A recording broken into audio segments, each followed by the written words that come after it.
Beautiful day. Let's see what's on Facebook Marketplace. Anything good?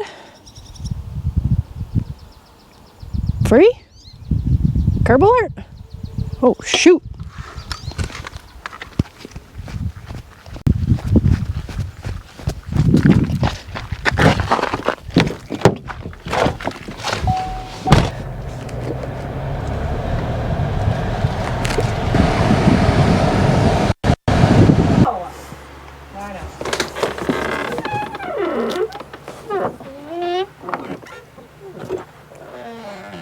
Honey? Honey? Where'd you go? Huh.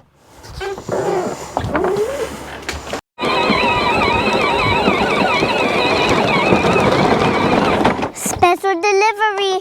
Finally got Janelle off the side of the road and got her back in the treasure chest back to work, but can't blame her too much. She did find some free stuff, nothing of huge value, but stuff that may sell, and if it does, it's pure profit. Yep. After the haul, we're going to touch numbers a little bit. We don't tell our numbers too much. It is at our 6-month mark, and just wanted to show you how we are not hitting our goals right now, but we'll talk about that in a little bit. And then at the end of this video, we're going to hit some questions and answers too. So the reason this is all free is it was different garage sale leftovers, different curb alerts that I saw on Facebook Marketplace, different Facebook groups. I was sitting in our backyard just relaxing the other day, scrolling Facebook, and came up, and so I figured I'd go get it. First thing I got, I had picked up kind of a lot of some Barbie stuff. I have this Barbie Jeep from 1999. It's a remote control one. Don't know if it works yet. Frankie's got to test it out. He's excited about that. But real good condition, looks like. It still has the seat belts and everything. Looks pretty clean. One sold back in April for $25. Different colors sold between $35 and $40. And right now, this same one is listed for, there's one for $70 and one for $80, I think. So maybe I'll just try to come under them a little bit and see what it sells for. This is the thing I was tripping over in the garage that I finally got out here. I'm sorry. Yeah, well. I'm not shipping this, am I? Probably not. So this is the Barbie Talking Townhouse. I have not tested it, put batteries in it or anything. I don't know if any of it works. But when I was looking it up, the parts sell pretty well, like replacement parts and everything. So I don't think we're going to try selling this as a whole. And really, it doesn't seem like it really sells that often as a whole anyway, unless you have like the box or more of the accessories. There are some parts inside that I can part out and probably end up doing that. I did not comp this before I picked it up, but I figured it was free and it was, big, it's Barbie. If there's any accessories and everything with that, I know that, that kind of stuff can be parted out. There's a bed in the top, one of the bedrooms that has been parted out for $7. One listed right now is listed for quite a bit more than that. Hasn't sold yet, obviously, but like this part here has been parted out for $7. Different things in there. I think I have one of the couches. I'm not sure what that goes for, but yeah, again, for free. Why not sell some parts? That's pretty cool. Makes me feel a lot better than I don't got to pack that whole thing up. Next thing I got is a little snowman stained glass lamp here. I haven't plugged it in yet. It does have a bulb in there, so I got to test it out, plug it in. It was free on the side of the road, and this one, there's really not a lot of sold comps right now for stuff like this. It does sell. These type of things still can sell through the year. There's one that sold in November for $35. So these stained glass lamps seem to go for, between $30 and $40 or so pretty much. Same curb alert that I found the snowman glass lamp at. I got the rock and roll Jingle Bell Rock Santa, Dancing Santa here. I haven't tested it yet or anything. Still in the box there, has the plug and everything. Can go between $25 and $40, depending on whatever, I don't know, but at Christmas time, I'm sure it sells a lot better. It does say that it's edition number 1, and the $40 comp has that in the listing as edition number 1, so I don't know if that's kind of something good, but yeah, free. Next we have a Furby I got for free. I got to fully test it out, make sure it works. It wasn't making noise earlier in that. I don't know what you got to do to make it make noise. I don't know. Yeah, gotta get it fully tested. It looked like the same one sold for $40 or so, but yeah, we'll see if it works. I heard of horror stories of people shipping them and not knowing how to shut them up. Well, if you take the batteries out, you know, they shut up. But yeah, it's like, it was making noise when I first put the batteries in, but I don't know. This was from a garage sale leftover thing. A lot of stuff that I saw on Facebook. A Disney Princess porcelain doll royal wedding collection, Cinderella. The box is in very bad condition, but I figure, again, for free, why not try selling it? I mean, if somebody takes it out of the box, it would look nice on a shelf, I guess, right? None sold that I could find. There's one listed right now for $55 with 14 watchers. So, I mean, even if I list it for 20, whatever, like I said, if somebody wants to take it out of the box and have it sitting somewhere, you know, the doll itself looks in good shape. Got a vintage Lego set here, Legoland Pirate System, El Dorado Fortress. The directions are not all there. There's some of the directions, other pages were ripped off. I don't know if all the parts are there. There is some like residue, some sticky stuff on there that I gotta clean off. Maybe I can dump them all in a thing of soapy water and try to wash them up. I don't know, but a lot of the little minifigures in there, different parts. If you have something like this where it's a full set with the directions and everything, it can go for about $300. This thing I got at that garage sale leftovers that I came across where I found the Cinderella doll. Just a light and sound decor. It's, you know, a nativity decoration. Still had some of the wrapping paper on it. No sold comps on it right now, but there's some listed for $27 and $36. So we'll see what we end up getting for that. Got an Avon gift collection Chili Sam light up snowman. Gotta test it out and everything. Got the bag and everything still, but there's some stuff on the cord, so not sure that it's actually new, but test that out. That sold for $28, a little bit more or less, you know, depending on the listing, but it looks like it sells pretty often. A 45th Barbie anniversary ornament, the same place as that Cinderella doll and snowman. In the box, I'm not sure that it's actually new in the box, but right now comps are about $10, so that should sell around Christmas time. Got a bunch of different plush, nothing like really of high value or anything. This one's a Figaro from the Pinocchio movie, vintage Disney plush there, and he goes between $10 and $15 or so. Wild Style from the Lego movie, I think maybe $10. This one I couldn't find. Got a bunch of stuff. We actually started doing Whatnot, and we've done a plush Whatnot, and we've done a pin Whatnot just for fun. We're just doing it for fun, checking it out, trying to, you know, sell some plush in that. It's been fun. So we actually have one scheduled for next week, July 14th at 8 p.m. So if you look us up, FJ Treasures, we'll put a link. 8 p.m. Eastern Standard Time. Right, 8 p.m. Eastern Standard Time. We can put a link in the description with our store, not store, whatever it's called, anyway.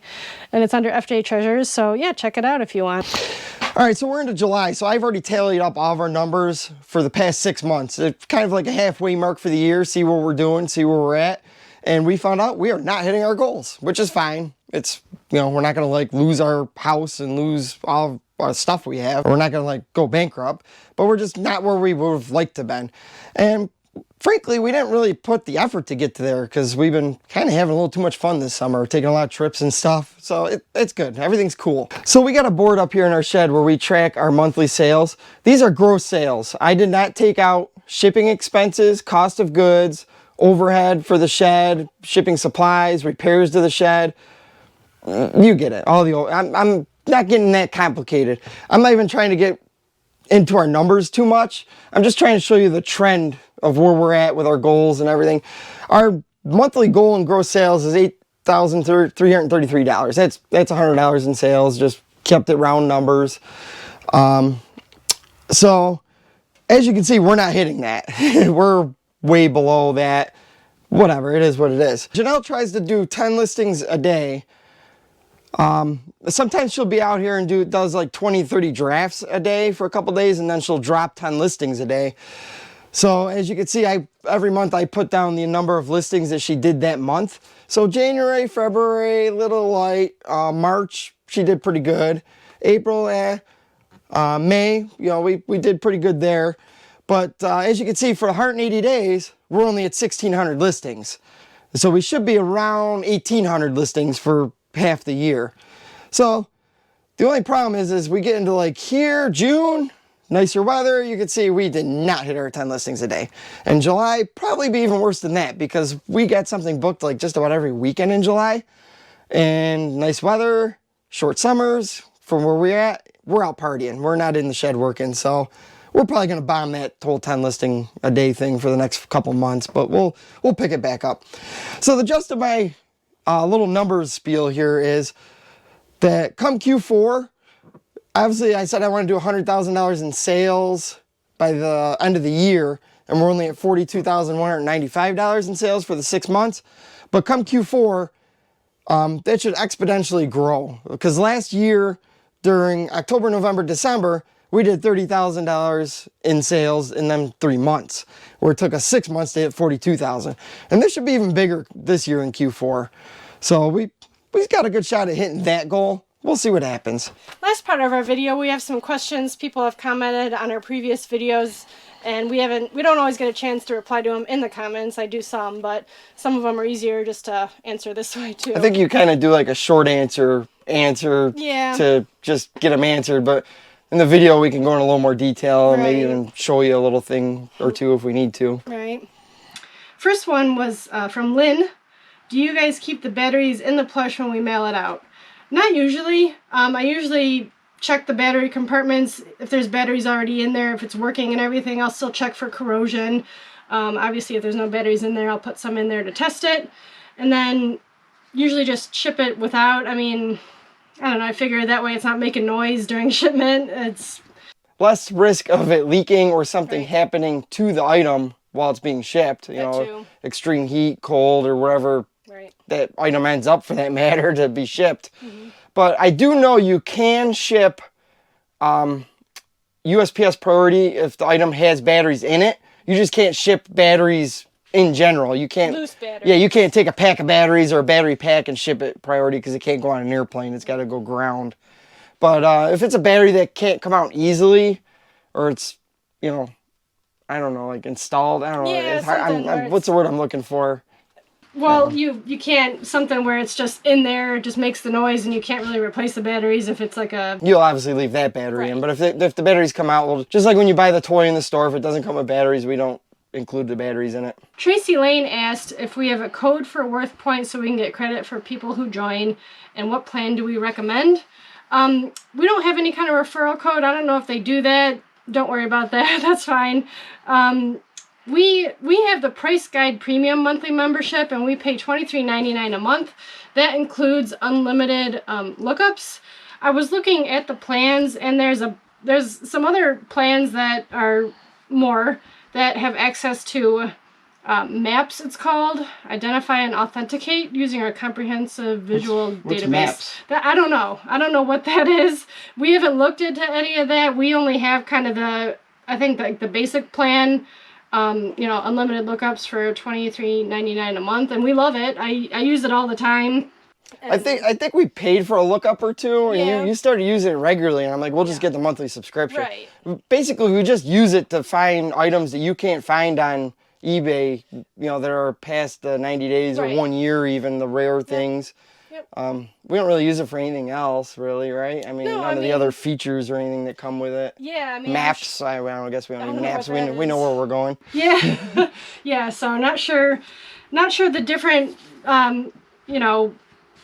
plans past ours. I'm sure you can look into it, but I mean, I do recommend, I guess, the one that we have, the $23.99 a month, Price Guide Premium monthly membership. If you're, looking things up that aren't coming up, if you have some rare items, some... Right, we recommend it if you're dealing with a lot of rare items. I mean, I guess we don't really deal with a lot of rare, but if you're looking up more than 3-4 things a month, it's worth it.